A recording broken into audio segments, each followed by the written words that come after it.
Hello everybody, welcome to WS cube tech. एक हम जब लैंग्वेजेस की बात करते हैं या हम कभी भी प्रोग्रामिंग लैंग्वेजेस की बात करते हैं तो मार्केट में बहुत सारी प्रोग्रामिंग लैंग्वेजेस होती है और जो करंट सिनेरियो होता है उसमें अगर हम बात करते हैं तो हमारे पास सबसे ज़्यादा और सबसे पॉपुलर जो भी कंसेप्ट चलता है वो होता है ऑब्जेक्ट ओरिएंटेड प्रोग्रामिंग का। अब जब हम बहुत सारी ऑब्जेक्ट ओरिएंटेड प्रोग्रामिंग लैंग्वेजेस के थ्रू अप्रोच करते हैं, आपके पास अवेलेबल भी है बहुत सारी लैंग्वेजेस इन द मार्केट, और हम जिस लैंग्वेज के बारे में इस पर्टिकुलर कोर्स में डिस्कस करने वाले हैं वो है आपका C++। लेकिन किसी भी ऑब्जेक्ट ओरिएंटेड प्रोग्रामिंग लैंग्वेज को हम क्यों पढ़ते हैं, उसके क्या बेनिफिट्स होते हैं, और मार्केट में इतनी सारी लैंग्वेजेस जो अवेलेबल है उसके अंदर भी अगर हम C++ पढ़ रहे हैं तो क्यों पढ़ रहे हैं, तो इन सब के आंसर्स आपके पास you always think of all these concepts कि क्यों ज़रूरी है ये लैंग्वेज, या हमने C लैंग्वेज भी पढ़ी है और हम C से C++ क्यों पढ़ रहे हैं, या ये ऑब्जेक्ट ओरिएंटेड ऐसा क्या नया कंसेप्ट है कि हमको इसको समझना ज़रूरी है। और हमारी जितनी भी सारी नई लैंग्वेजेस होती है वो सभी इसी कंसेप्ट पे बेस होती है, बी इट पाइथन और be any other language, be it Java, कोई भी लैंग्वेजेस होती है तो वो सारी की सारी इसी पे क्यों डोमिनेट कर रही है या इसी कंसेप्ट को क्यों यूज़ कर रही है। तो इस पर्टिकुलर कंसेप्ट को हम लोग समझेंगे and then we will be understanding the entire concepts of this particular object oriented concepts. हम C++ में उसको सारा इम्प्लीमेंट करेंगे, अलॉन्ग विथ हम C++ लैंग्वेज को भी अच्छे से समझेंगे, उसके क्या क्या फीचर्स होते हैं, उसके क्या क्या कंसेप्ट्स होते हैं, और एंटायर प्रोग्रामिंग हम कैसे उसके अंदर अप्रोच रखेंगे हमारी, या हम कैसे उस पर्टिकुलर फ्लो को यूज़ करेंगे, या what ever the concept of the entire C++ जो हम देखेंगे वो इस पर्टिकुलर कोर्स को हम कवर करेंगे। तो before we start up with the actual programming of C++, हम पहले एक बहुत इंपॉर्टेंट कंसेप्ट को समझेंगे यहाँ पे कि जो C++ लैंग्वेज है उसको हम ऊप्स लैंग्वेज कहते हैं, या हम उसको ऑब्जेक्ट ओरिएंटेड प्रोग्रामिंग लैंग्वेज बोलते हैं। क्यों कहते हैं और एक्चुअल में ये ऑब्जेक्ट ओरिएंटेड प्रोग्रामिंग होता क्या है, क्यों हम इस कंसेप्ट को यूज़ कर रहे हैं, तो हम पहले इस पर्टिकुलर कंसेप्ट को अच्छे से समझेंगे and then we'll move on with the C++ language. तो एक बार पहले ये समझ लें कि ऑब्जेक्ट ओरिएंटेड प्रोग्रामिंग होता क्या है। ओके, हम जब भी कोई ऑब्जेक्ट ओरिएंटेड प्रोग्रामिंग, जब हम C की बात करते हैं तो C लैंग्वेज एक बहुत डिफरेंट लैंग्वेज होती है जिसके अंदर सारे के सारे कंसेप्ट्स आपके बहुत फंक्शंस के थ्रू, या हम कह सकते हैं कि एक लिमिटेड थिंग्स के थ्रू हम लोग उसके अंदर अप्रोच करते हैं, जो कि बहुत लिमिटेड होते हैं। जैसे आपको डेटा टाइप्स बनाना है, आपको उनको लिंक करना है, तो आपको बहुत सारे pointers and you have an number of things to use.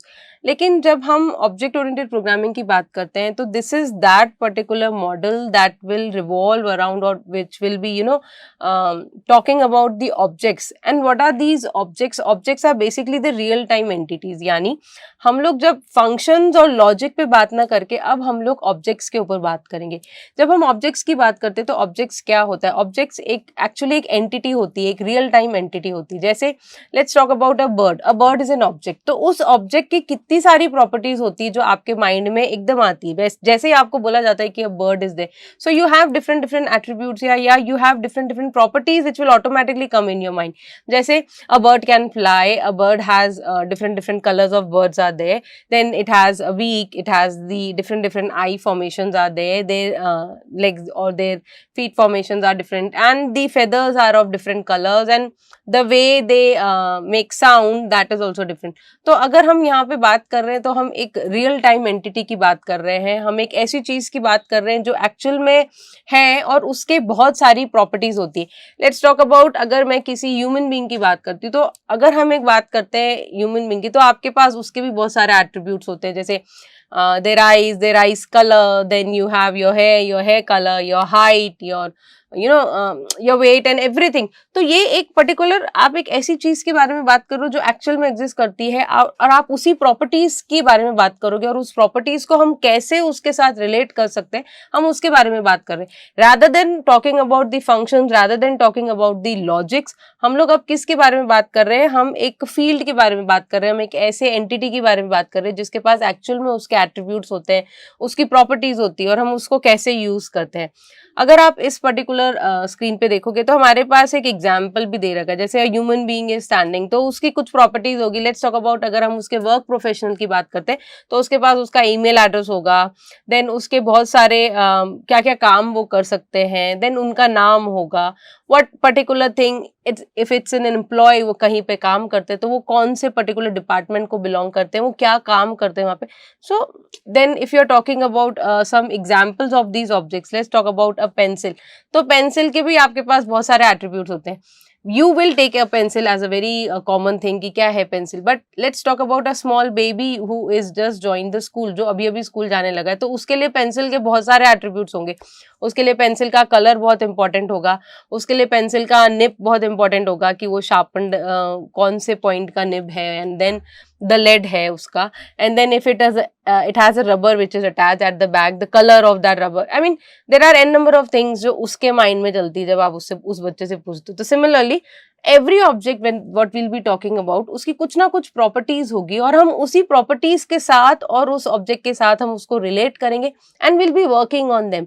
So that is the entire concept of your object oriented programming. यानी हम यहाँ पे एक ऐसे एंटिटी के बारे में बात करेंगे जो उसके एट्रीब्यूट्स, जो भी उसकी प्रॉपर्टीज होगी, हम उससे उसको रिलेट करेंगे and then will be using it. That's why इसका जो बेसिक कंसेप्ट जो चलता है वो हम कहते हैं कि object oriented programming, that is the programming which will B totally evolving around या totally taking the concepts of the real time entities in the objects, that is something which will called as an object oriented programming language.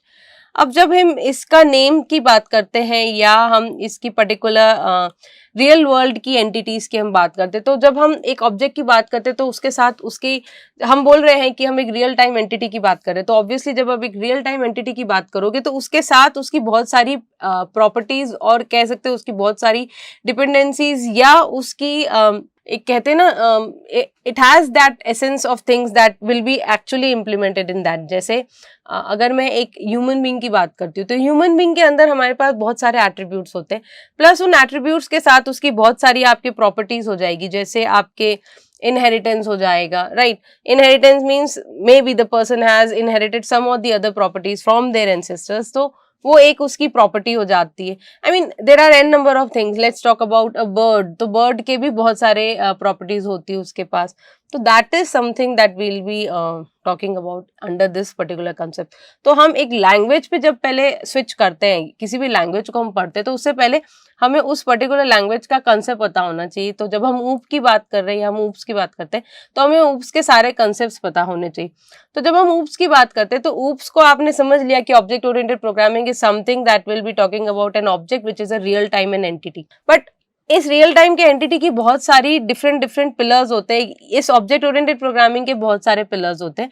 जैसे आपके पास inheritance होता है, आपके पास objects होता है, आपके पास class होता है, आपके पास पॉलीमॉर्फिज्म होता है, आपके पास डेटा एब्स्ट्रैक्शन होता है, डेटा इनकैप्सुलेशन होता है। हमने तो इतने सारे नाम बोल दिए, but what are these actually the terms? ये टर्म्स कैसे ऑब्जेक्ट ओरिएंटेड प्रोग्रामिंग से रिलेटेड है और ये सारे के सारे आपके ऊप्स के क्या कंसेप्ट्स है, तो ये ही हम पहले सारा समझेंगे। हमने अभी सिर्फ और सिर्फ इतना सा समझा है कि ऑब्जेक्ट ओरिएंटेड प्रोग्रामिंग क्या होती है, a programming language which will be evolving around an object. But why it is called as an object oriented programming और what are the pillars on which this particular language stands, तो वो हमारा basic concept of understanding रहेगा। जब हम वो सारे concept अच्छे से समझ लेते हैं, वो सारे पिलर्स अच्छे से समझ लेते हैं इस पर्टिकुलर प्रोग्रामिंग लैंग्वेज के, तो कोई भी लैंग्वेज आप समझते हैं, B it C++, B it Java, B it Python, any language, आप उसको इजीली इन कंसेप्ट्स के ऊपर इम्प्लीमेंट कर सकते हैं। लेकिन जब तक आप उस पर्टिकुलर कंसेप्ट को नहीं समझते, आप उसको इम्प्लीमेंट नहीं कर पाते। This particular lecture was only and totally related to your OOPS concept. I mean like what is an object oriented programming language. Next lecture से हम OOPS के सारे concepts पढ़ना शुरू करेंगे. Once we are done with the OOPS concept and then only we'll be switching on with the C++ language. तो जो हमारे फर्स्ट 2 मेजर कंसेप्ट होते हैं ऑब्जेक्ट ओरिएंटेड प्रोग्रामिंग के, वो जो पहला कंसेप्ट आपका कहलाता है वो होता है ऑब्जेक्ट्स एंड क्लास। अब ऑब्जेक्ट्स एंड क्लास क्या होती है? हमने जब ऑब्जेक्ट ओरिएंटेड प्रोग्रामिंग की बात की तो हमने कहा कि ये सारी की सारी प्रोग्रामिंग जो होगी वो एक ऑब्जेक्ट के अराउंड कोई भी आप ऑब्जेक्ट कंसिडर करते हैं, let's say if I am talking about a car also, तो उस कार के सारी प्रॉपर्टीज और उसके अराउंड आप उसको इवॉल्व करोगे। Rather than talking about the logic and functions, this time we are considering the object and then we will be defining, और उसकी प्रॉपर्टीज के ऊपर हम बात करके हम उसके ऊपर प्रोग्रामिंग करेंगे। तो ये ऑब्जेक्ट एक्चुअल में क्या होता है और ये क्लास क्या होती है, तो पहले हम ऑब्जेक्ट को समझे उससे पहले हम क्लास के बारे में समझ लेते हैं।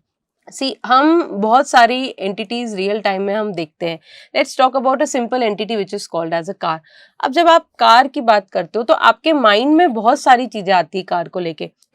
if it's a car, it could be of different brands. It could be from your Maruti, it could be from your Mahindra, it could be from your, I mean there are n numbers, Volkswagen। आपके पास इतनी सारी brands होती है, आपके mind में, हर के mind में एक डिफरेंट कार आ जाएगी। जैसे मैं कार बोलती हूँ, ऐसा जरूरी नहीं है कि मैं अगर कार बोल रही हूँ तो मेरे माइंड में अगर 800 आती है तो किसी के माइंड में वैगनर आएगी, किसी के माइंड में स्विफ्ट डिजायर आएगी। I mean there are n number of options which are available।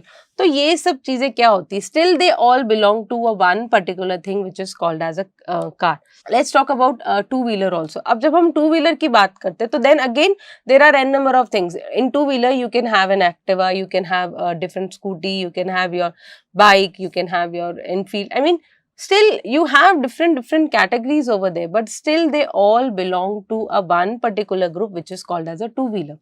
आप क्लास की बात करते हो तो हम एक पर्टिकुलर क्लास में पढ़ते हैं। लेट्स से आप 8th क्लास में पढ़ते हो, तो उस 8th क्लास के अंदर आपके पास बहुत सारे बच्चे होंगे जो सब डिफरेंट नेम्स के होंगे, but still they belong to one particular class that is called as 8। सो जब हम क्लास की बात कर रहे हैं तो ये क्या होता है, तो जब हम उप्स की बात कंसेप्ट में आते हैं तो it is basically a user defined data type and it will hold all the properties of that particular thing। let's talk about, अगर मैं बोलती हूँ कि हम यहीं पे एक एग्जाम्पल ले लेते हैं। जैसे हमने एक एग्जाम्पल ले लिया पोकेमॉन, तो जो आपकी क्लास हो जाएगी वो तो हो जाएगी पोकेमॉन। आई सपोज ये वाला सबको कॉमन पता है। अब इस पोकेमॉन के बहुत सारे एट्रीब्यूट्स होते हैं कि एक तो उसका नाम, क्या नाम है उसका, फिर उसका टाइप क्या है कि वो वाटर वाला है, इलेक्ट्रिक वाला है, there are an number of them, what is its health and what are its different functions, है ना, कि वो क्या क्या कर सकता है। Like let's talk about of this particular Pokemon only, तो ये पोकेमॉन जो है वो इलेक्ट्रिक शॉक देता है, तो that is the particular function of this particular Pokemon. तो ये आपका एक, तो आपकी क्लास क्या हो जाती है, ये आपकी क्लास हो जाएगी। सो पोकेमॉन फॉर्म्स योर क्लास। तो जैसे हम एक कार की बात करते हैं, ये कार आपकी क्लास हो जाएगी। तो इसके अंदर आपके डिफरेंट टाइप्स हो सकते हैं। आपके पास पोलो हो सकती है, आपके पास मिनी हो सकती है, आपके पास बीटल होती है। they are a different thing, but they all belong to one particular concept and that is a car। Similarly यहाँ पे भी आपके पास देखो एक कार है जिसमें आपके पास ऑडी हो सकती है, निसान हो सकती है, they all are a class. इनको हम ब्रॉड कैटेगरी में क्या बोलेंगे, क्लास बोलेंगे। तो हम क्लास को क्या बोलते हैं, class is basically a blueprint. Blueprint मतलब जब आप एक घर बनाते हैं तो आपके पास एक नक्शा होता है उसका, उसको हम क्या बोलते हैं, उसको हम ब्लूप्रिंट बोलते हैं। क्यों बोलते हैं blueprint, because whatever plot, whatever entire area you have, उसके ऊपर आप कैसा स्ट्रक्चर बनाओगे, what all things will be included in that particular, how many rooms, how many everything, each and everything आपका क्या है, कॉरिडोर इंक्लूडेड है, आपका लॉबी इंक्लूडेड है, आपका किचन इंक्लूडेड है, आपके कितने रूम्स इंक्लूडेड है, वो सब के सब आपके उसके अंदर, उस मैप के अंदर आपको विजिबल होते हैं। तो सिमिलरली वो एक मैप क्या होता है, वो मैप आपका एक ब्लूप्रिंट कहलाता है। सिमिलरली जब हम क्लास की बात करते हैं तो क्लास भी आपका एक ब्लूप्रिंट कहलाता है, जिसके अंदर उसके सारी प्रॉपर्टीज, उसके जो जो फंक्शंस है वो सब अवेलेबल होंगे, but still it is called as a blueprint. तो जब हम किसी ब्लूप्रिंट की बात करते हैं तो यानी एक बहुत इंपॉर्टेंट कंसेप्ट आपको यहाँ पे क्लास का ध्यान रखना पड़ता है कि क्लास हैज नो मेमोरी। यानी जब भी आप कोई प्रोग्राम लिख रहे हो, उस प्रोग्राम के अंदर अगर आपने कोई क्लास बनाई है तो उस क्लास को कोई भी मेमोरी अलॉट नहीं होगी। क्यों? क्योंकि आपने सिर्फ और सिर्फ एक स्ट्रक्चर बना के छोड़ दिया है कि ये मेरी क्लास है, ये उसकी प्रॉपर्टीज है, ये उसके फंक्शंस है, बट उसको कौन यूज कर रहा है, उस क्लास को कौन इम्प्लीमेंट कर रहा है, या उस क्लास की प्रॉपर्टीज को कौन डिफाइन करेगा, जब तक आप वो स्पेसिफाई नहीं करोगे तो वो क्लास को कोई भी, या उस पर्टिकुलर को, इट्स जस्ट अ ब्लूप्रिंट। जब तक आपके पास एक घर का नक्शा है वो नक्शा ही रहेगा, आपको घर थोड़ी ना मिलेगा। Unless and until you make your own house, उस ब्लूप्रिंट के एज इट इज आप अपना घर बनाते हो, तब वो एग्जिस्टेंस में आता है। तो सिमिलरली जब हम क्लास की बात करते हैं तो इट्स जस्ट अ ब्लूप्रिंट। तो जब हमने क्लास की बात की, तो फिर जब हम प्रोग्रामिंग कर रहे हैं तो इस क्लास का क्या यूज है, अनलेस एंड अनटिल हम इसको सेव नहीं कर सकते और इसकी प्रॉपर्टीज को यूज नहीं करते। तो इस क्लास की जितनी भी आपने प्रॉपर्टी स्पेसिफाई की है, जितने भी फंक्शंस आपने स्पेसिफाई किए, अगर आप उसको यूज करना चाहते हो तो आप सबसे इंपॉर्टेंट कंसेप्ट बनाते हो जिसको हम बोलते हैं ऑब्जेक्ट। ओके, सो उसको हम क्या बोलते हैं, ऑब्जेक्ट। सो जब आप क्लास बनाते हो और आपने जब उस क्लास का एक ऑब्जेक्ट बनाया, तब उसको मेमोरी अलॉट होती है। तो यानी क्लास तो आपका सिर्फ और सिर्फ ब्लूप्रिंट हो जाता है, और ऑब्जेक्ट जो होता है वो हम उसको बोल सकते हैं instance of a class that will have all the properties of that particular class. कैसे, देखो हमने पिछले एग्जाम्पल में पढ़ा कि ये आपकी क्लास होती है, मेरी पोकेमॉन जो है वो एक क्लास हो गई। तो अब इस पोकेमॉन के अंदर आपने एक ऑब्जेक्ट बनाया, लेट्स सपोज इसका नाम है पिकाचू। तो ये पिकाचू जो है ये आपका क्या कहलाएगा, ऑब्जेक्ट कहलाएगा। This is called as an object, और ये सारी की सारी वैल्यूज आपके सिस्टम पे स्टोर होगी। सिमिलरली जब आपने एक क्लास बनाई, कार क्लास बनाई, तो ये तो एक ब्लूप्रिंट हो गया, लेकिन जैसे ही आपने एक क्लास का ऑब्जेक्ट बनाया ऑडी, तो इसको मेमोरी अलॉट होगी। तो मेमोरी में जब आपने ऑब्जेक्ट बनाया तो ऑडी इज अ कार, तो दैट मीन्स इज अ की एक रिलेशनशिप आप यहाँ पे देख रहे हो, निसान इज अ कार। तो जितनी भी प्रॉपर्टीज आपने उस कार के अंदर स्पेसिफाई की होगी वो एज इट इज ऑडी में अप्लाइड होगी। कि भाई कार के let's say if it has written that it has 4 tyres, तो obviously Audi will also have 4 tyres. So यानी वो सारी की सारी प्रॉपर्टीज एज इट इज वो पर्टिकुलर ऑब्जेक्ट एक्वायर कर लेगा और उस ऑब्जेक्ट का एक नाम होगा। इसको एक बहुत सिंपल वे में भी हम समझ सकते हैं। लेट्स सपोज मैं एक क्लास की बात कर रही हूँ, स्कूल में आपके पास एक क्लास है 10th की, ठीक है, अ वेरी जनरल क्लास। तो उस 10th के अंदर लेट्स सपोज 10 बच्चे हैं, तो क्लास तो उनकी क्या कहलाएगी, 10, लेकिन each and every child will have their own individual name. जैसे इसका नाम है, लेट्स सपोज एक रैंडम नाम देते हैं हम, ABCD एंड E। तो E is in class 10th, आप यही बोलोगे। तो जो जो रूल्स एंड रेगुलेशंस उस 10th क्लास में अप्लाई होंगे वो सारे के सारे इन ABCD और E पे भी अप्लाई होंगे। So that is something which is called as an object and a class.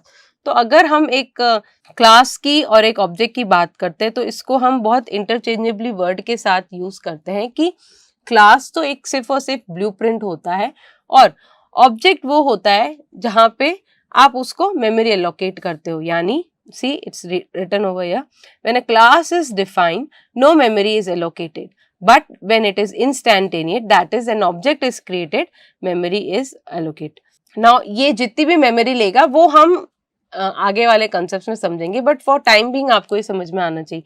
Let's see, एक यहाँ पे हमारे पास एग्जाम्पल है, जैसे हमने एनिमल की क्लास बनाई, तो ऑब्जेक्ट्स जो जो होंगे वो उस एनिमल क्लास के कौन कौन से हो जाएंगे। जैसे आपका जिराफ हो गया, आपका डेयर हो गया, आपका डॉग हो गया, आपका एलिफेंट हो गया, आपका लायन हो गया, आपका बर्ड हो गया। So all these are animals, they all belong to one common class which is called as animal, और ये सारे आपके क्या हो जाएंगे, ऑब्जेक्ट्स हो जाएंगे। These will be called as an objects. Why? Because they possess all the properties which are defined in this animal class.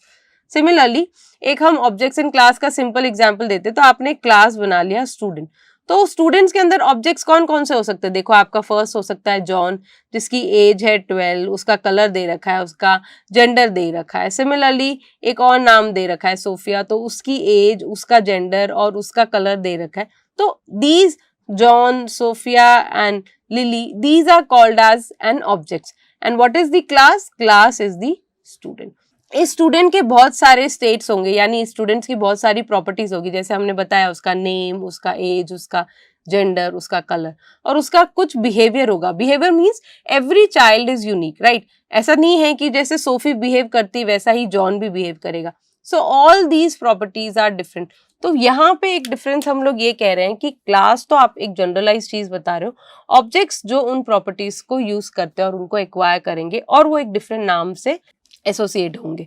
So class is just a blueprint and an object is basically an instance of the class that possess the entire properties which you have defined in that particular class.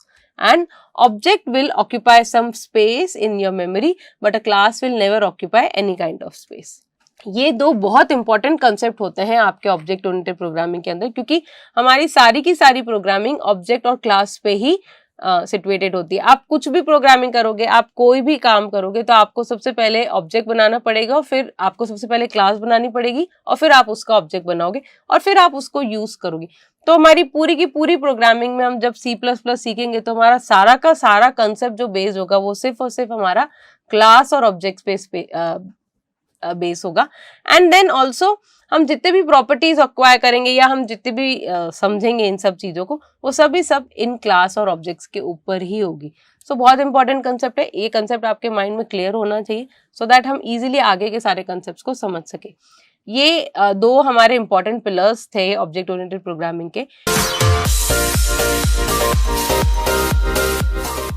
Now data abstraction को अगर हम समझते हैं कि let's talk about a very एक बहुत general concept की अगर हम बात करते हैं या आप एक कार की बात करते हो, तो जब हम whenever you see a car, आप सिर्फ एक कंबाइंड कार को देख रहे हो rather than seeing the individual part of a car, right? आप जब एक कार देखने जाते हो तो आप क्या करते हो, सबसे पहले आप कार देखते हो and then you go to the individual parts of that particular car, या उसके जो भी स्पेसिफिकेशन है आप फिर उसके, ऐसा तो नहीं होता ना कि पहले आप सारे इंडिविजुअल स्पेसिफिकेशंस देखते हो and then you decide the car. We always go with the car and then we see the individual specification. तो डेटा एब्स्ट्रैक्शन का मतलब क्या होता है कि जो भी चीज रिक्वायर्ड है, जितनी भी एसेंशियल डिटेल्स रिक्वायर्ड है वो ही आपको बताई जाएगी और बाकी सारी डिटेल्स आपको नहीं बताई जाती। इसका एक बहुत डिफरेंट कंसेप्ट या हम डिफरेंट एग्जांपल्स के थ्रू समझ सकते हैं। जैसे let's talk about a place. आप जब भी कोई ऑर्डर बुक करते हैं, not even order, let's talk about a bank application.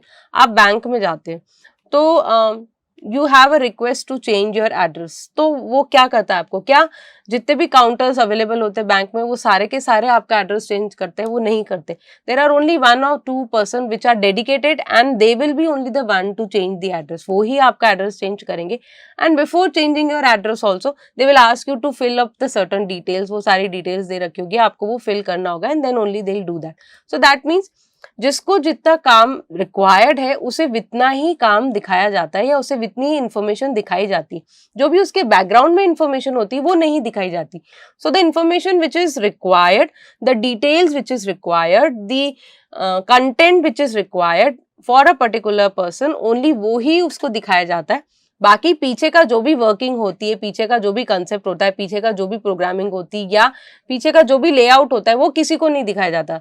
अगर आपको सिर्फ और सिर्फ, हम लोग जब एक मूवी देखने जाते हैं तो हम सिर्फ और सिर्फ उसका आउटपुट देखते हैं, हम वो नहीं देखते कि उस मूवी को बनाने के पीछे के जितने भी सीन्स है आप वो सब नहीं देखते। जो लास्ट एडिटेड सीन होता है आपको वो ही दिखाया जाता है। तो that means you are the only intended user to see the entire movie. You are not at all required to see the background task, right? So it is the process. Data abstraction is basically the process of identifying only the required characteristics of the object and ignoring the irrelevant details. यानी मुझे जितना required है मुझे सिर्फ वही information दिखाई जाएगी, बाकी की जो भी इररेलेवेंट डिटेल्स है वो मुझे नहीं दिखाई जाएगी। So this is something which is a very important concept और इसको हम बोलते हैं डेटा एब्स्ट्रैक्शन। एक होता है डेटा इनकैप्सुलेशन। अब इनकैप्सुलेशन को अगर हम तोड़ते हैं, इस वर्ड को अगर हम डिवाइड करते हैं या बाइफर्केट करते हैं तो हम इसको एक कैप्सूल के जैसे लेते हैं। अगर आप एक कैप्सूल की बात करते हो तो कैप्सूल के अंदर बहुत सारे केमिकल्स होते हैं, बहुत सारे कंपोनेंट्स होते हैं जिसको हम कंबाइन करके रखते हैं and then that become a capsule. और जब आप उस कैप्सूल को लेते हो, whatever property of that capsule is on your body वो एग्जीक्यूट होती है, राइट? तो वो कैप्सूल के अंदर सारे कंपोनेंट्स होते हैं, वो आप उसको इंडिविजुअल नहीं ले रहे हो क्योंकि वो कॉम्बिनेशन में काम करते हैं, इसलिए आपने उसको कंबाइन करके कैप्सूल दिया है। तो सिमिलरली क्लास भी होती है, वो एक कैप्सूल के जैसे होती। क्यों? क्योंकि क्लास के अंदर जैसे आपने हम एक बहुत कॉमन एग्जांपल के थ्रू ही काम करते हैं। जैसे मैंने क्लास को, एक कार को मैंने क्लास ली तो उस कार के आपके बहुत सारे प्रॉपर्टीज होंगे। What are the properties? जैसे उसकी स्पीड कितनी है, ठीक है, उसके how much petrol it can have, that is the tank capacity कितनी है उसकी, ठीक है। ये तो हो गई उसकी सारी प्रॉपर्टीज, उसका कलर क्या है ना, मतलब these are just the properties और द एट्रीब्यूट्स। अब वो क्या क्या काम कर सकती है, वो कार क्या क्या काम कर सकती है? इट कैन ड्राइव, ठीक है, there are an number of functions which are available in different different models of your car. तो आपने क्या किया है, उसकी प्रॉपर्टीज और उसके फंक्शंस को आपने एक नाम दे दिया है कार, राइट।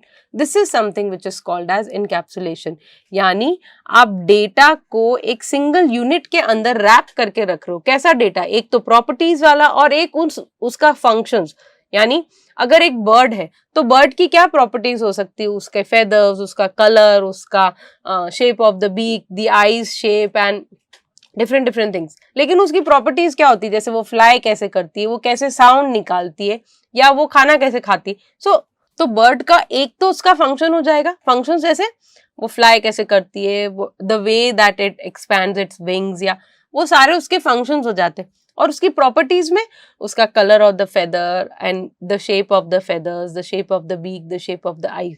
तो इसने सबको एक बाइंड करके हमने एक नाम दे दिया बर्ड।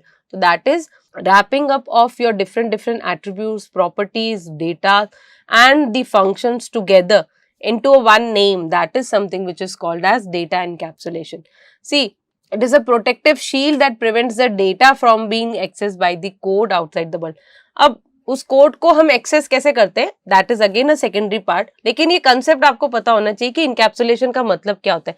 यानी हम बहुत सारे डेटा, उन डेटा के ऊपर आप कौन कौन से फंक्शंस अप्लाई करते हो, वो सब, उन सबको आपने एक कॉमन नाम दे दिया, एक साथ ही काम करेंगे। That is something which is called as encapsulation. Let's suppose आपने एक क्लास बना दी है एडिशन की, तो वो एडिशन के अंदर कौन से फंक्शंस हो जाएंगे कि वो दो नंबर्स को ऐड करता है, तो दो नंबर्स उसकी प्रॉपर्टीज हो जाएंगे और एडिशन उसका फंक्शन हो जाएगा, और उन तीनों को आपने एक कंबाइंड नाम दे दिया एडिशन। तो यानी this is something which is called as encapsulation. आप different different data types, आप different different data और जो functions उन डेटा पे परफॉर्म अपन कर सकते हैं, उन सबको अपन कंबाइन करके एक नाम दे देते। That is something which is called as a class and this property is termed as encapsulation. तो अगर आप बहुत बेसिक 4 प्रॉपर्टीज आप ऊप्स की कंसिडर करते हो, तो ये मेजर 4 होते हैं जो पिलर्स कहलाते हैं आपके, दैट इज और ऑब्जेक्ट्स, क्लास, ये encapsulation and data abstraction. There are 2 more things which are very important, that is inheritance and polymorphism. वो हम नेक्स्ट लेक्चर में कवर करेंगे। Till then please understand this concept very properly, because एक बार ये concept clear होंगे तभी हम प्रोग्रामिंग को अच्छे से समझ पाएंगे, नहीं तो वहां पे हम कहीं ना कहीं लैक करते हैं। So do clear your concepts properly.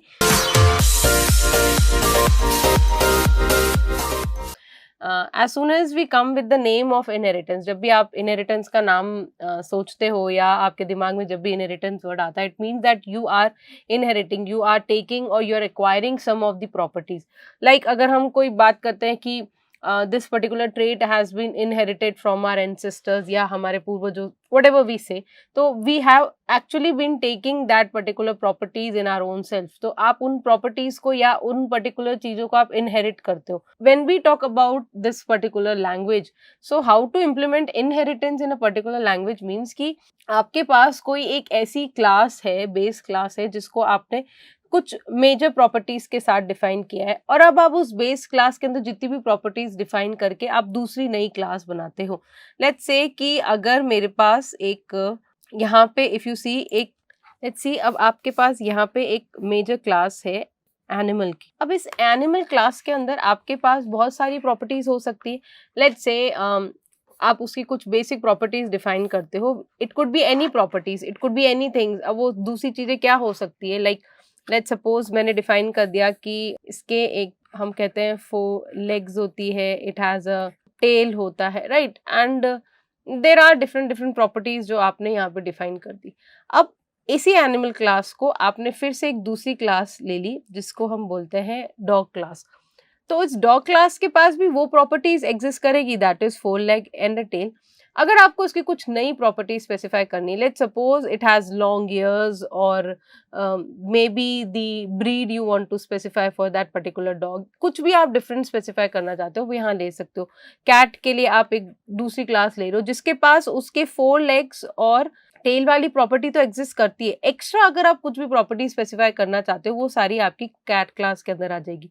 यानी अगर हम काउ क्लास की बात करेंगे तो लेट्स सपोज इसके पास जो इसकी प्रॉपर्टीज होगी वो होगी 4 legs, then a tail, okay, then it particular like it's a pet animal, तो what you get milk from this particular animal. तो ये जो एक्स्ट्रा चीज है ये आपने काउ क्लास के अंदर ऐड किए, बट ये जो दो प्रॉपर्टीज है ये इसने मेन क्लास जो आपकी एनिमल क्लास है उससे एक्वायर किए। इसका हम एक और एग्जाम्पल ले सकते हैं। लेट्स सपोज हम एक स्कूल का एग्जाम्पल लेते हैं। तो स्कूल के अंदर आपके पास एक स्टूडेंट होता है, ठीक है। अब उस स्टूडेंट की आपके पास बहुत सारी प्रॉपर्टीज होती है। क्या क्या प्रॉपर्टीज हो सकती है? उसका आपके पास नेम हो सकता है, उसका आपके पास एड्रेस हो सकता है, then you can have its their parents name, okay, then their phone number, and what else, let's suppose their what else extra things you can add, आपके जो भी यूनिक आईडी होते हैं आपको जो बोलते हैं, जैसे आधार नंबर बोल दिया, एंड मेनी अदर थिंग्स जो आपके स्टूडेंट प्रोफाइल में लेते हैं। नाउ दीज प्रोफाइल्स तो आपके हो गया एक। अब आप इसके अंदर डिफरेंट डिफरेंट क्लास और बनाते हो। लेट्स सपोज मेरे पास एक है 8th A क्लास, एक है 12 A क्लास और एक है 11 A क्लास, ठीक है। अब इस 8th A के पास हो सकते हैं मैं कुछ सब्जेक्ट्स दे सकते हो या नेम ऑफ द स्टूडेंट। तो जो भी स्टूडेंट 8th A में है उसके पास ये सारी प्रॉपर्टीज तो एक्चुअली एग्जिस्ट करती है from the student class. Extra में आप बोल सकते हो यहाँ पे जैसे क्लास टीचर का नेम क्या है, ठीक है। लेट्स सपोज आपका मोड ऑफ ट्रांसपोर्ट क्या हो सकता है, सेल्फ जाता है या ट्रांसपोर्ट यूज करता है स्कूल का। I mean there are an number of things that can be added over here. But आपकी जो एक मेजर क्लास थी वो क्या थी? स्टूडेंट। तो जो 8A ने जब स्टूडेंट क्लास को इनहेरिट किया तो उसके साथ इसकी ये सारी प्रॉपर्टीज भी वो इनहेरिट करेगा, प्लस वो अपनी एक्स्ट्रा कुछ और प्रॉपर्टीज ऐड करेगा।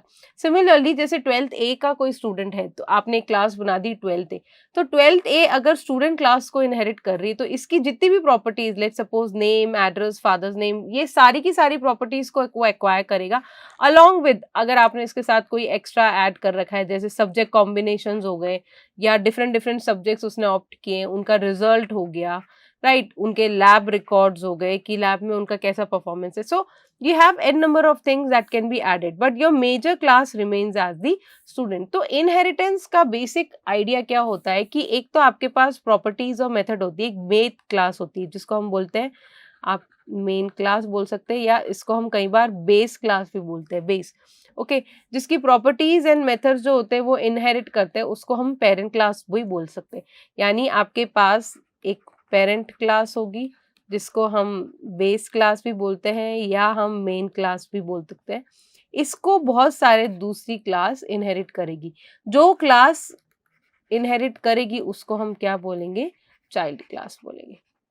जैसे आपके पेरेंट्स होते हैं तो उनकी कुछ प्रॉपर्टीज जो होती है वो चिल्ड्रन एक्वायर करते हैं, आप कुछ प्रॉपर्टीज उनसे इनहेरिट करते हो। सो the same thing applies over here also.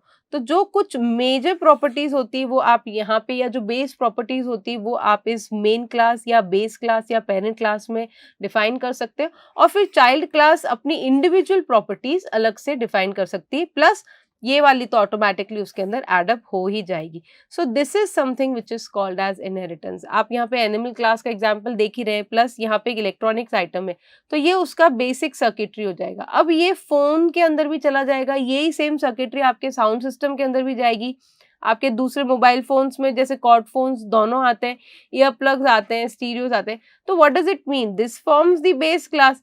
यानी ये तो सबसे इंपॉर्टेंट कंसेप्ट रहेगा, ये आपका मेजर पार्ट रहेगा, and the others can have their own individual components also, but ये वाला सबके अंदर अटैच होगा। Clear? So this is something which is called as your inheritance. बहुत रियल टाइम का कंसेप्ट है, क्योंकि ये ऐसा कंसेप्ट है जो आपने अपनी रियल लाइफ में देखा भी होगा और उसको you have seen this particular concept. और इसको समझना एक सिंपल एग्जाम्पल से ही आप समझ सकते हो, क्योंकि आप एक ब्रॉड कैटेगरी में, जैसे आप बोलते हो कि एनिमल्स है, तो एनिमल्स के अंदर हमारे पास बहुत सारी कैटेगरीज आ जाती। अब आप उस कैटेगरीज के अंदर भी सब कैटेगरीज बना सकते हो। जैसे बर्ड्स की आपने कैटेगरीज बना दी, फिर आप रेप्टाइल्स की एक कैटेगरी बनाते हो, then you can have water animals also, then you can have land animals also, then you can have mammals also. I mean there are an number of categories. तो जो आपका मेजर कैटेगरी रहता है वो आपका क्या कहलाता है? वो आपका बेस क्लास कहलाएगा। जैसे एनिमल क्लास आपका बेस क्लास क्लास या पैरेंट क्लास हो जाएगी। जो आप सब क्लासेस बनाते हो वो ये बेस क्लास को इनहेरिट करेगी। तो वो जो सब क्लासेस है वो अपनी एक्स्ट्रा प्रॉपर्टीज ऐड कर सकती है, लेकिन जो आपकी बेस क्लास की प्रॉपर्टीज होगी वो ऑटोमेटिकली आपके सब क्लासेस के अंदर आ जाएगी। So this is something which is called as inheritance. अब अगर हम इसको यूज करते तो आप इसको रियल टाइम में कहाँ यूज कर सकते हो, या इसका इम्प्लीमेंटेशन हम क्यों पढ़ रहे हैं, या क्या एक इसका बेसिक इंपॉर्टेंस होती है। तो when you are making some classes in your program, आप कुछ भी रियल टाइम वर्ल्ड पे या कुछ भी सिस्टम बना रहे हैं, कुछ भी सॉफ्टवेयर बना रहे हैं, तो उसके अंदर एक मेजर प्रॉपर्टीज ऐसी होती है जो सबको असाइंड होती है। तो rather than creating, let's suppose अगर हम एक बहुत स्कूल की सिस्टम की अगर मैं बात करती हूँ, तो हमारे पास स्कूल में भी बहुत सारे स्टूडेंट्स होते हैं, डिफरेंट डिफरेंट ग्रेड्स के स्टूडेंट होते हैं। तो क्या मैं हर ग्रेड के लिए एक अलग क्लास बनाऊंगी तो मेरा कोड कितना रिपीट हो जाएगा, रिपीटेशन बहुत ज़्यादा होगा। तो उस रिपीटेशन को हम कम करने के लिए क्या करते हैं, हम एक बेस क्लास बना देते हैं। उस बेस क्लास के अंदर उसकी सारी जो बेसिक रिक्वायरमेंट्स होती है या जो बेसिक डिटेल्स होती है एक स्टूडेंट की, वो सब आप एक्वायर कर सकते हो। उसके बाद आप सब क्लास बना सकते हो, section wise, class wise, grade wise, वो आप बना सकते हो। And then you can add some more extra properties over there. तो यहाँ पे एक आपका जो रिडक्शन हो जाता है, कोड का रिडक्शन हो जाता है, प्लस जो उसका कोड का रीयूजेबिलिटी है वो यहाँ पे सबसे ज्यादा इंप्लीमेंट हो जाती है। So this is the major and very most important concept of your oops, that is the inheritance. इसका जो नेक्स्ट कंसेप्ट होता है वो होता है polymorphism. Now as the name suggest, polymorphism means one name and many form. अगर मैं इसको समझना चाहती हूँ बहुत ही सिंपल वर्ड्स में, तो मैं लिखती हूँ one name and many forms. इसको अगर हम रियल लाइफ के एग्जांपल्स के साथ देखते हैं, तो लेट्स सपोज आप एक बहुत स्क्रीन पे देख सकते हो कि यहाँ पे आपके पास एक पर्सन है। So the same person can be a teacher, the same person can work as in a company, and the same person is doing और bringing the items from the market and all. So what does it mean, एक single person है या एक single form of an entity है जो different different काम कर रही है, जो डिफरेंट डिफरेंट वे में अप्रोच कर रही है। यानी लेट्स सपोज मैंने एक ऑपरेटर को कंसिडर किया है प्लस, ठीक है। ये मैथ्स का आपका बहुत बेसिक ऑपरेटर होता है एडिशन का, जिसको मैं बोलती हूँ प्लस, ठीक है। अब अगर मैं लिखती हूँ a प्लस बी, ठीक है, लेट्स सपोज, तो ये आपका a plus B, general form में ए भी लिख लेते हैं अगर आप कोई दूसरी लैंग्वेज में देखते हो। एक बहुत सिंपल कंसेप्ट में बता रही हूँ। अगर मैं लिखती हूँ 2 + 5, तो ये आपको 7 करके दे देगा। फिर आप लिख रहे हो लेट्स सपोज 2.1 + 5.1, तो ये आपको क्या दे देगा, 7.2 दे देगा। Now you can see the operator here remains the addition, लेकिन जो उसके पैरामीटर्स है वो यहाँ पे डिफर कर रहे हैं। एक का पैरामीटर्स आपका फ्लोट में जा रहा है, that is in decimal points में जा रहा है। एक का पैरामीटर्स इसका होल नंबर्स में जा रहा है, और एक का पैरामीटर्स इसका कैरेक्टर्स में जा रहा है या स्ट्रिंग में जा रहा है। तो इसका वर्क ऑफ ऑपरेशन सेम रहता है। जब ये यहाँ पे कर रहा है तो ये एडिशन का काम कर रहा है, और यहाँ पे जब ये काम कर रहा है ये कॉन्कैट का काम कर रहा है। कॉन्कैट का काम मतलब इन दोनों को कंबाइन कर रहा है या उन दोनों को ज्वाइन कर रहा है। So this is something, the operator is plus but it has many forms depending on the input जो आप इसको प्रोवाइड कर रहे हो। So this is one form of polymorphism. Polymorphism is a feature that allows us to perform a single action in different ways. यानी आप addition को different different ways में परफॉर्म कर सकते हो। आप इसको यूज कर सकते हो कोई दो स्ट्रिंग्स को ऐड करने के लिए, दो वर्ड्स को ज्वाइन करने के लिए, दो नंबर्स को ऐड करने के लिए। यानी जो ऑपरेटर है आपका वो तो क्या रह रहा है, वो तो प्लस का ही ऑपरेटर रह रहा है, लेकिन उसका जो काम है वो भी वही रह रहा है, यानी ज्वाइन करना, ज्वाइन, और आप बोलते हो ऐड करना। The work remain same but as per the input उसका आउटपुट जनरेट होता है। तो एक different different entities, different different work या डिफरेंट डिफरेंट एरिया में जब आप उसको अप्लाई कर रहे हो तो उसका फीचर चेंज हो जाता है, but the name remains same. That's why it is called as polymorphism, that is one name and many form. ये inheritance and polymorphism बहुत ही important concept में आते हैं आपके, और ये सबसे ज़्यादा आप इसको use भी करोगे। C++ के अंदर इसको यूज करना बहुत इजी होता है, and the implementation is also very easy. Until and unless अगर हमको इसका कंसेप्ट नहीं समझ में आता, हम इसको इम्प्लीमेंट नहीं कर पाते। तो इन दोनों का कंसेप्ट क्लियर होना बहुत ज़रूरी है अगर हम C++ में आगे अप्रोच इसको यूज करना चाहते हैं। तो there are two more important concept still left, that is message passing and data binding. तो पहले एक वर्ड आता है आपका डायनामिक बाइंडिंग। डायनामिक वर्ड का अगर हम मतलब समझते हैं तो a thing which keeps on changing या a thing which is very changeable. हम एक एंटिटी की ऐसी बात कर रहे हैं जो बहुत ज्यादा चेंज होती है, या a thing which is at the एकदम एग्जीक्यूशन टाइम पे आपको पता चलता है कि अच्छा अभी ये चीज हो रही है, डायनामिक हो रही है, मूवेबल है या चेंजेबल है बहुत, तो उसको हम डायनामिक बोलते हैं। बाइंड मतलब आप किसी दो चीज को लिंक कर रहे हो। तो अगर हम इसको ऊप्स के कंसेप्ट में समझना चाहते हैं कि डायनामिक बाइंडिंग एक्चुअली होती क्या है, तो it basically refers to linking a procedure call to a code that will execute only once. एक बार इसकी डेफिनेशन देखते हैं। The code associated with the procedure is not known until the program is executed, which is also known as late binding. The code to be executed in response to function call is decided at run time. अब देखो, जब भी हम कोई programming language पढ़ते हैं तो हमें एक ये चीज का कंसेप्ट पता होता है कि हम उस प्रोग्राम को पहले लिखेंगे, उस प्रोग्राम को लिखने के बाद आप उसको कंपाइल करोगे। कंपाइलिंग के टाइम पे क्या होता है कि वो देखता है कि आपके प्रोग्राम के अंदर कोई एरर तो नहीं है, वो सिंटेक्स चेक करेगा, वो सब आपका एग्जीक्यूट करेगा। कंपाइल करने के बाद आप उसको रन करते हो, यानी आप उस कोड को एग्जीक्यूट करके उसका आउटपुट ऑब्टेन करते हो। During that time, that is during run time, वो डिसाइड करेगा कि मुझे कौन सा फंक्शन कॉल करना है। That is something which is called as dynamic binding. यानी वो पहले से डिसाइड नहीं कर रहा है कि जब आप फंक्शन अपना या आप अपना कोड जब उसको दे रहे हो, वो कंपाइल कर रहा है, तो वो उस टाइम पे नहीं डिसाइड कर रहा है कि मुझे कौन सा फंक्शन कॉल करना है। हो सकता है कि आपके कोड के अंदर 10 फंक्शंस हो, या हो सकता है आपके कोड के अंदर 20 फंक्शंस हो, n number of functions could be there. कौन सा फंक्शन कब कॉल करना है, ये चीज उसको रन टाइम पे पता चलेगी। So this is something which is called as your dynamic binding. बहुत इंपॉर्टेंट कंसेप्ट होता है ये। एक जब आपके पास बहुत सारे मेथड्स होते हैं जो सेम नाम के होते हैं, तो ये उस टाइम पे भी काम में आता है। There are different different implications of this particular word dynamic binding, but yes, at the run time only it will come to know that which code is to be executed or which function is to be called। तो वो आपका run time पे ही यहाँ पे decide होता है। जो हमारा नेक्स्ट इंपॉर्टेंट कंसेप्ट आता है जिसको हम बोलते हैं, वो होता है मैसेज पासिंग। अब मैसेज पासिंग को अगर हम बहुत नॉर्मल इंग्लिश टर्म्स में समझते हैं तो हम एक मैसेज को पास कर रहे हैं from one person to another, that is something which is called as the message passing.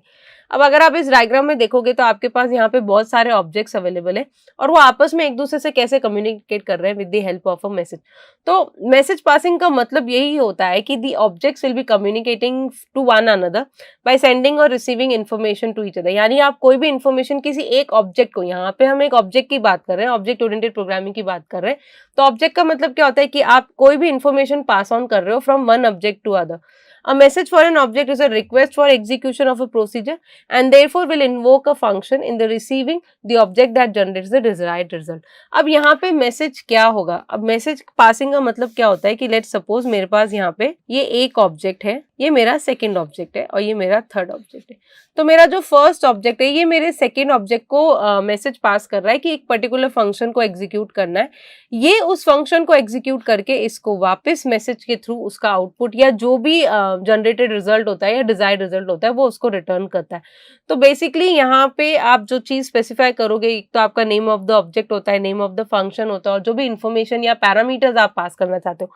अब ये जो वर्ड्स होते हैं ऑब्जेक्ट्स, फंक्शंस, पैरामीटर्स, दो these are very new terms for you all, but still अगर हम इसको एक बहुत जनरल टर्म्स में समझते हैं तो हम एक इसका एग्जांपल ले सकते हैं कि let's suppose we are asking one object, वो जाएगा कुछ पर्टिकुलर लिस्ट देगा and those list will be executed और वो आपको वापस एक लेट्स सपोज एक हम बहुत ओल्ड एग्जांपल है, जैसे आपको कोई सीडी रिकॉर्ड करानी है, तो there is one person P1, ठीक है, उसके पास एक लिस्ट ऑफ सॉन्ग्स है, वो जाके देता है P2 को। P2 ये सारे के सारे सॉन्ग्स रिकॉर्ड करता है सीडी में and then it will return the CD. तो यहाँ पे आप क्या कर रहे हो, P1 कुछ मैसेज दे रहा है P2 को, P2 वो पर्टिकुलर मैसेज या वो पर्टिकुलर इंस्ट्रक्शंस या वो पर्टिकुलर फंक्शंस को जो अभी आपने स्पेसिफाई किए, जो भी आपके पर्टिकुलर फंक्शंस है उसको एग्जीक्यूट करेगा। एग्जीक्यूट करने के बाद जो भी उसका डिजायर्ड रिजल्ट होगा या जो भी उसका आउटपुट होगा वो उसको रिटर्न करके वापस P1 को देगा।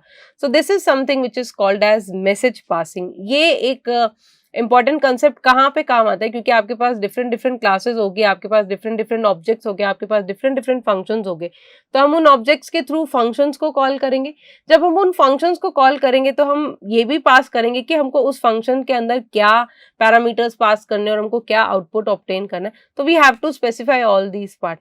तो ये सारा का सारा आपका किस पर्टिकुलर कंसेप्ट के अंदर आता है, इसको आप डिफरेंट डिफरेंट वर्ड्स में भी सुन सकते हो, डिफरेंट डिफरेंट बुक्स में या रेफरेंस में, कि वी आर इन्वोकिंग देम और वी आर कॉलिंग देम।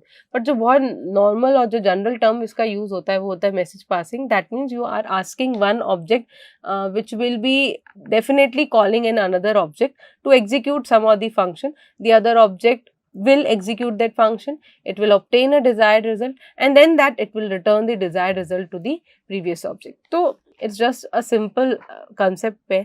तो अगर हम बात करते तो जब हमने हमारे जितने भी कंसेप्ट पढ़े, जैसे हमने ऊप्स के कंसेप्ट की बात की, तो हमने बहुत सारे कंसेप्ट पे कवर अप किया है।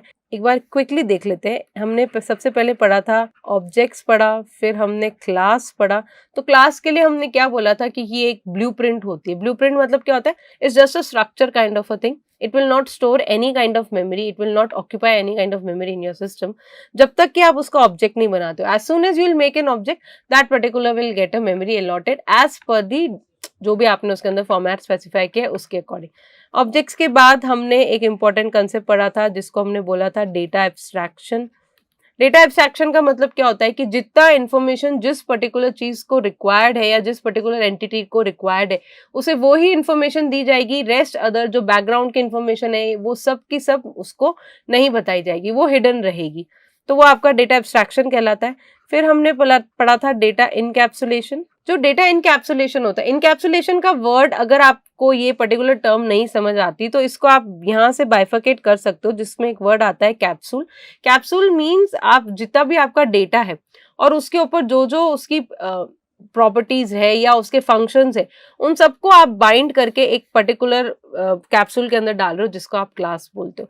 सो all the different types of data and the operations और the functions that can be operated on that particular data, they are combined together and kept under one particular part that is called as your class. हमने अभी के lectures में हमने data abstractions के बाद हमने inheritance पढ़ा है। Inheritance means acquiring the properties of your base class और योर पेरेंट क्लास।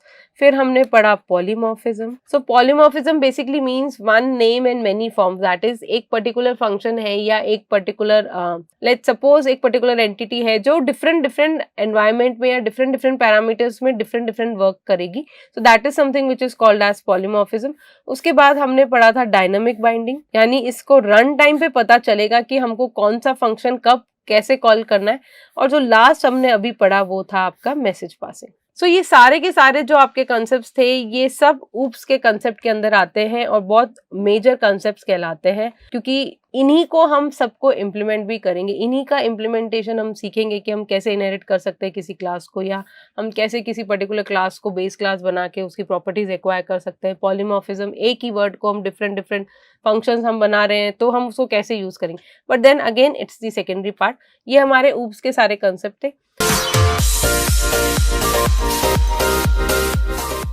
तो सबसे पहले बेनिफिट्स देख लेते हैं कि इसके क्या होते हैं। See when we are talking about an oops object oriented programming language, या जिसको हम ऊप्स भी बोलते हैं, तो उसके अंदर आप जब भी कोई प्रोग्राम लिखोगे तब आप बेसिक एक स्ट्रक्चर जो हम फॉलो करके रखेंगे, जिसमें हमने पहले ही बात की कि हम एक क्लास को फॉलो करके चलेंगे। I mean you will be creating a class, आप उसके ऑब्जेक्ट्स बनाओगे, उस क्लास के अंदर आपके डिफरेंट मॉड्यूल्स हो सकते हैं, फंक्शंस हो सकते हैं, एट्रीब्यूट्स हो सकते हैं, whatever you want you can do it in this particular concept और in this particular thing. But again the major criteria remains कि आप इसको क्लास के थ्रू इम्प्लीमेंट कर रहे हो। तो जब हम क्लास की बात कर रहे हैं तो इसके अंदर ऑल ऑफ उसके सारे ऑब्जेक्ट्स भी आ जाते हैं, देन उसका डेटा एब्स्ट्रैक्शन, जो सारे हमने पढ़े थे, उसके कंसेप्ट्स पढ़े थे, वो सब ऑटोमेटिक उसमें इम्प्लीमेंट हो रहे हैं। तो यहाँ पे जो ट्रबल शूटिंग होती है, जो हमारा फर्स्ट इसका बेनिफिट होता है वो होता है troubleshooting is easier with the oop language. अब ट्रबल शूटिंग का मतलब क्या होता है कि while you are running, you run in program, आप अपना प्रोग्राम को एग्जीक्यूट कर रहे हो and during the execution you run into some of the other problems, या आप उस कोड को क्रैक नहीं कर पा रहे हो या उसके एग्जीक्यूशन में आप कहीं ना कहीं अटक रहे हो, तो वहाँ पे आपका ये ट्रबल शूटिंग का बहुत इंपॉर्टेंट कंसेप्ट रहता है। क्योंकि आपके पास क्लास है, अगर कोई गलती है या अगर कोई एरर है या कुछ भी उसके अंदर दिक्कत है तो you can easily hold on to the class, you can change the methods in the class, you can amplify या improve the methods in the class. You don't need to change the entire code. आपको पूरा का पूरा logic change करने की जरूरत नहीं पड़ेगी. आपको सिर्फ और सिर्फ जो फंक्शंस आपने क्लास के अंदर लिखे हैं आपको सिर्फ उसको ही थोड़ा सा इंप्लीमेंट करना पड़ेगा या इम्प्रोवाइज करना पड़ेगा. तो हम जब एक पर्टिकुलर कंसेप्ट की बात करते हैं, जब हम ट्रबल शूटिंग की बात करते हैं, तो trouble shooting comes with many other things. आप एरर रिमूवल की बात करते हो तो वो भी आपके ट्रबल शूटिंग में आ सकता है. अगर आप अपने कोड को इम्प्रोवाइज कर रहे हो, बग्स रिमूव कर रहे हो, तो वो सारा भी आपका ट्रबल शूटिंग में आता है. तो ऊप्स लैंग्वेज के साथ आपके ये कंसेप्ट बहुत इजी हो जाता है क्योंकि आपके पास क्लासेस होती है, ऑब्जेक्ट्स होते हैं, तो उसके अंदर आपको चेंजेस करने तो आप इजीली उनके मेथड्स को चेंज कर सकते हो या उसको कोई भी एक एक्स्ट्रा एड ऑन फंक्शनैलिटी भी हम इजीली प्रोवाइड करा सकते हैं. रीयूजेबिलिटी की बात होती है, यानी कोड रीयूजेबिलिटी. अब कोड रीयूजेबिलिटी को अगर समझने के लिए हम सबसे इंपॉर्टेंट कंसेप्ट जो हमने पढ़ा था वो था आपका inheritance. You can C over here. Inheritance का मतलब क्या होता है कि आपके पास कोई एक पेरेंट क्लास है और आप उसकी प्रॉपर्टीज, एट्रीब्यूट्स, मेथड्स को आप एक्वायर कर रहे हो, आप उसको यूज कर रहे हो. यानी आपके पास एक पर्टिकुलर मेथड, एक पर्टिकुलर ऑब्जेक्ट्स, एक पर्टिकुलर कुछ फंक्शंस ऑलरेडी अवेलेबल है, आप उसको रीयूज कर रहे हो और आपको अपना कुछ एक्स्ट्रा ऐड करना है तो आप एक्स्ट्रा भी ऐड कर सकते हो. तो here the concept come is the code reusability. That means a small set of code, a small set of function can be reused within multiple things, right? अगर एक क्लास का कुछ फंक्शन है, let's suppose आपने एक class बनाई animal, तो उस एनिमल से रिलेटेड जितने भी उसके एट्रीब्यूट्स या जितने भी उसके फंक्शन है हम उनको रीयूज कर सकते हैं. आप किसके थ्रू रीयूज करोगे? इनहेरिटेंस के थ्रू. तो मेजर कंसेप्ट हमारा यहाँ पे जो यूज होता है वो होता है आपका इनहेरिटेंस, क्योंकि आप उनकी प्रॉपर्टीज को इनहेरिट करके अगर आपको कुछ एक्स्ट्रा ऐड करना है तब आप इजीली ऐड कर सकते हो. तो this is something which is your inheritance, is actually the major part. Code flexibility को अगर हम बोलते हैं तो एक वर्ड हमने पढ़ा था पॉलीमॉर्फिज्म. अगर मैं पॉलीमॉर्फिज्म को बाइफरकेट करती तो हमने बोला था one name and many forms. Code flexibility का मतलब क्या हो जाता है? फ्लेक्सिबल. फ्लेक्सिबल मीन्स आपने कोई एक फंक्शन बनाया, आप उसको मल्टीपल वेज में या मल्टीपल फॉर्म्स में यूज कर सकते हो. तो यानी आपका जो कोड है वो बहुत फ्लेक्सिबल है and that code can change. कैसे चेंज हो सकता है? As per the input that you are providing to the code. यानी अगर आपने कोई फंक्शन बनाया है, उस फंक्शन की जो भी प्रोसीजर कह लो या उसकी फंक्शनैलिटी कह लो, वो डिपेंड करेगी as per the input which is provided to the function. जैसे एक बहुत कॉमन एग्जांपल अगर हम लोग समझते हैं यहाँ पे, तो लेट्स सपोज मैंने एक फंक्शन बनाया है ऐड का. अब इस ऐड फंक्शन के अंदर अगर मैं कोई दो पैरामीटर्स प्रोवाइड करती हूँ, लेट्स सपोज 2 और 5 प्रोवाइड करती हूँ, तो ये मुझे उन दोनों को एडिशन करके दे देगा 7. अगर मैं इसके पैरामीटर्स प्रोवाइड करती हूँ 2.1 एंड 5.2, तो ये मुझे दे देगा 7.3. अगर मैं इसके पैरामीटर्स को प्रोवाइड कराती हूँ A और B, तो ये मुझे दे देगा AB. सो डिफरेंट पैरामीटर्स के ऊपर ये डिफरेंट वे में काम कर रहा है. जब आप इसको इंटीजर डेटा प्रोवाइड करोगे, यानी एक होल नंबर प्रोवाइड करोगे, तो ऑटोमेटिकली वो उसको ऐड करके दे देगा. अगर आप इसको डेसिमल नंबर प्रोवाइड करोगे तो ये उनको भी ऐड करके दे देगा. अगर आप कोई कैरेक्टर्स या स्ट्रिंग प्रोवाइड करोगे तो वो उनको ज्वाइन करके दे देगा. दैट मीन्स फंक्शनैलिटी एक, आपने फंक्शन बनाया है सिर्फ एक, लेकिन आप उसको डिफरेंट पैरामीटर्स प्रोवाइड कर रहे हो तो वो आपको डिफरेंट इनपुट दे रहा है. So this is something which is called as code flexibility, क्योंकि आपने कोड तो सिर्फ एक ही लिखा है. Basis on the input the output will be obtained. So whatever input you will be providing, on the basis of that आपको एक output मिल रहा है. That is something which is called as your code flexibility. एक जो इसका major concept या benefit रहता है वो होता है सिक्योरिटी. सिक्योरिटी क्यों? हमने लास्ट कंसेप्ट में भी पढ़ा था एक बहुत इंपॉर्टेंट कंसेप्ट जिसको हमने बोला था डेटा एब्स्ट्रैक्शन. डेटा एब्स्ट्रैक्शन का मतलब क्या होता है कि जितनी भी डिटेल्स रिक्वायर्ड है यूजर को या जो भी फ्रंट एंड पे या जो भी काम कर रहा है उसको सिर्फ वो ही इंफॉर्मेशन दी जाएगी, बैकग्राउंड की जितनी भी डिटेल्स है वो शेयर नहीं की जाएगी. सो इन दैट केस आपके पीछे की जितनी भी फंक्शनैलिटीज है, जो बैकग्राउंड की प्रोसेसिंग है, बैकग्राउंड की हाइडिंग डेटा है या जो भी आपका कंसेप्ट है वो हिडन रहता है यूजर से. सिर्फ और सिर्फ जो चीज रिक्वायर्ड है that is only visible to the user. So here the major concept is the security. Security क्यों है? क्योंकि आपका डेटा एब्स्ट्रैक्शन का फीचर यहाँ पे बहुत इंपॉर्टेंट होता है और वो जो जितना रिक्वायर्ड डेटा है सिर्फ वो ही दिखाता है. जिससे क्या होता है कि जो हमारा बैकग्राउंड का जितना भी डेटा होता है वो सिक्योर रहता है and it is not vulnerable to attacks. तो ये एक बहुत इंपॉर्टेंट कंसेप्ट रहेगा आपका ऊप्स का, दैट इज सिक्योरिटी. ये हो गए आपके बेनिफिट्स. अब बात करते हैं एप्लीकेशंस की। ना एप्लीकेशंस की अगर हम बात करते हैं तो एप्लीकेशंस मींस आप इनको कहाँ कहाँ यूज कर सकते हो, what are the major areas where they can be use. तो जब हम ऊप्स के एप्लीकेशन एरियाज की बात करते हैं तो पहले होता है client server system. Client server system क्या होता है कि सर्वर पे आपका सारा इंफॉर्मेशन पड़ा है और क्लाइंट है जो उस सर्वर पे रिक्वेस्ट भेजेगा और सर्वर उस पर्टिकुलर रिक्वेस्ट को वैलिडेट या ऑथेंटिकेट करके एक रिस्पॉन्स जनरेट करके देगा। तो यहाँ आपका क्लाइंट सर्वर सिस्टम काम में आता है। रियल टाइम सिस्टम डिजाइन में यूज होता है। Real time system design means what, that आप एक ऐसे एंटिटी पे काम कर रहे हो जो आपके रियल वर्ल्ड से सिमुलेटेड है। Simulation and modelling system. Simulation means जैसे हम लोग सिमुलेटर बनाते हैं तो वहां पे इसको बहुत ज्यादा यूज किया जाता है। ऑफिस से रिलेटेड जितने भी काम होते हैं आपके ऑफिस ऑटोमेशन सिस्टम, वहां पे भी इसको यूज किया जाता है। और AI expert systems. AI expert systems एक बहुत डेवलपिंग फील्ड है अभी की मार्केट में। अगर आप बात करते हो तो AI is a very emerging field in the current trends. आप एआई के बहुत सारे प्रोग्राम्स अगर आपने कुछ छोटे मोटे किए हैं या देखे हैं तो वो जनरली पाइथन पे या आपको दूसरी लैंग्वेज में मिल जाते हैं। And Python itself is a part of N object oriented programming language. So AI एक बहुत, AI is an expert system. AI expert systems को डेवलप करने में आपका ऊप्स के कंसेप्ट बहुत ज्यादा यूज आते हैं। तो ये कुछ मेजर एप्लीकेशंस और बेनिफिट्स है ऑफ ऊप्स प्रोग्रामिंग लैंग्वेज। ऐसे तो बहुत सारे होते हैं बट हमने यहाँ पे कुछ ऐसे कॉमनली डिस्कस किए हैं जो अभी बहुत ज्यादा यूज आते हैं। नेक्स्ट लेक्चर में हम सी का इंट्रोडक्शन पढ़ेंगे कि सी लैंग्वेज क्या होती है और हम लोग सी को क्यों यूज करना चाहते हैं and what is the difference between C and C++। फिर हम उसके नेक्स्ट में उसका इंस्टॉलेशन एंड सीखेंगे और देन हम लोग C++ की प्रोग्रामिंग स्टार्ट करेंगे। Till then please keep learning and see you in the next lecture. Thank you everybody.